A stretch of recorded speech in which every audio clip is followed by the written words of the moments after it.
Significant figures. How many of you have heard of the idea of significant figures? Some of you. Okay. Do you like significant figures? No. Most students don't. And I think that's just because it's this kind of a strange idea, and it just never really made sense to you. I like significant figures, but then I am weird. So let's look at these pictures. How many pennies are in that picture? 7. You sure? It's not 7.5? Not 10? It's exactly 7, isn't it? We can count them. 1, 2, 3, 4, 5, 6, 7. There's exactly 7 pennies. What about this bar of gold? It says 10 grams. Is that exactly 10 grams? It better be pretty close. But could we weigh anything? Can we measure anything to be exact without any error? No, we can't.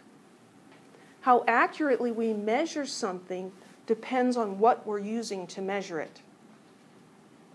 Okay, so think of an example. My analogy maker is broken right now, apparently. But our knowledge of the mass of this depends on how precisely it was measured. So we are going to use significant figures to express how precisely something is known. So when we report a scientific number, we are implying that every digit is certain except the last one. The last one is going to have some uncertainty. It's going to be estimated. So the first, in this example, 45.872, the first 4 digits are certain and the last digit is estimated. We always include an estimated digit. But after that one estimated digit, we really can't say anything about the ones after it. So we would say that this number has 5 significant figures. The 4, the 5, the 8, the 7, and the 2. That first estimated digit counts as a significant figure. The more precise the measurement, the more significant digits you're going to have. Let's just say that this was a mass. Let's just say this was, I can't use that color on the white, I'll use black. Let's just say that was a certain number of grams. If instead I wrote 46 grams, which digit would be uncertain? The 6. It's always the last one that's uncertain. So this would imply it was 46, but there's some wiggle room in that 6. It might be closer to 45 or closer to 47. Here, when we express this amount in grams, 45.872, there's only uncertainty in that thousandths place. This is a much more precise measurement than this one. This one almost seems more like an estimate in comparison. You think about, my parents live in Minnesota, and that's about 2,500 miles from my house to their house. But is it exactly 2,500 miles? To the nearest mile, even? No. That's an estimate. Kind of depends on how you drive. We haven't figured out how to fly straight across in our car. But it's an estimate. When they say, like I said, my analogy maker's broken. I'll just stop right there. So let's look at this balance. So here's some pretty blue crystalline substance on the balance, and down here is the scale, the markings. And we're going to ignore the ounces because ounces are English units, and in science we don't use English units. We're going to look at the grams. And we see that this line is 0 and this line is 10, and that there are 10 lines in between. So each of those lines represents 1 gram. And here's the movable marker, and we see that that marker is between the 1 and the 2. So it's between 1 gram and 2 grams. So it is certainly at least 1 gram, right?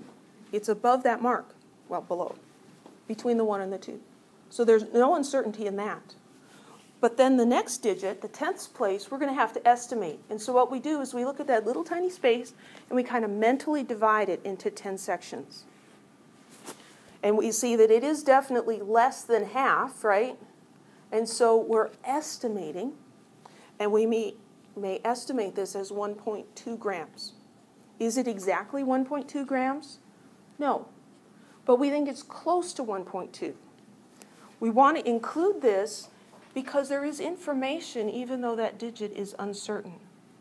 If we just said 1 gram, we would lose that information. This tells us, yeah, it's less than 1.5. But if 3 different people read this balance, they might all come up with slightly different answers. Some people might say 1.2 or 1.3 or 1.1. There's uncertainty in the last digit. Every scientific measurement is written with uncertainty in the last digit. And what I'll get on you in lab is when you use an analog device like this, something that is not digital, we're always going to read between the lines. Whatever the smallest lines are, we're going to estimate between the lines because that's where the uncertainty is. When it's between 1 and 2, there is no uncertainty in this number 1.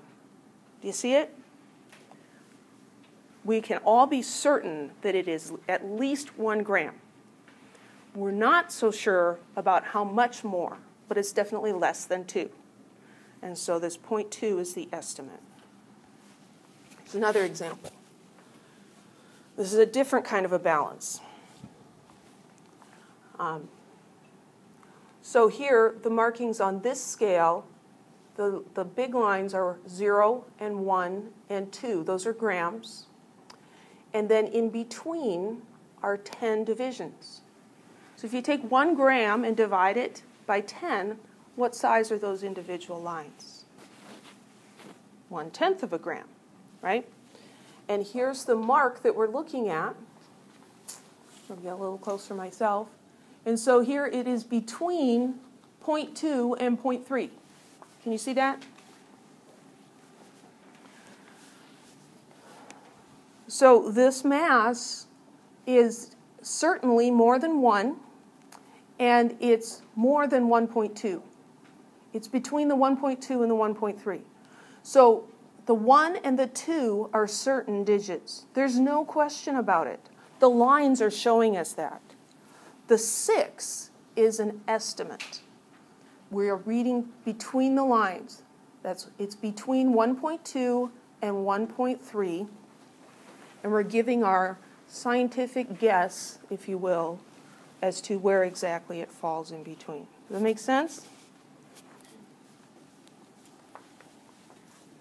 Looking at this thermometer.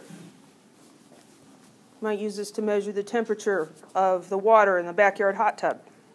That'd be fun. So let's look at this thermometer. Here's 100, and this is 110. So what do each of these lines represent? 1 degree, right? So here we've got 100, 101, 102. You get the idea. So here is the mercury in the thermometer, and it is definitely more than 103 and less than 104. So how should we express that temperature? 103 point something. So I've heard several different numbers, but 0.5, 0.4, 0.6, something like that. And this would be degrees Fahrenheit. So scientifically, it would be wrong to say that the temperature was 103. That's throwing away information. Information is precious. We want to keep all the information we can. When someone looks at this temperature written this way, we understand this to mean that it's probably 103.4 to 103.6 in that range. If we wrote it just 103 and didn't read between the lines, then we would think it was 102 to 104 degrees Fahrenheit. This is a larger range. This would be a less precise measurement. This is a more precise measurement. We want to be as precise as we can. How precise we can be depends on the instrument that we're using to make the measurement. Any questions? Let's see what's next here. Sending request. What do you need to send a request for? Okay, so we'll pick up with this on Thursday.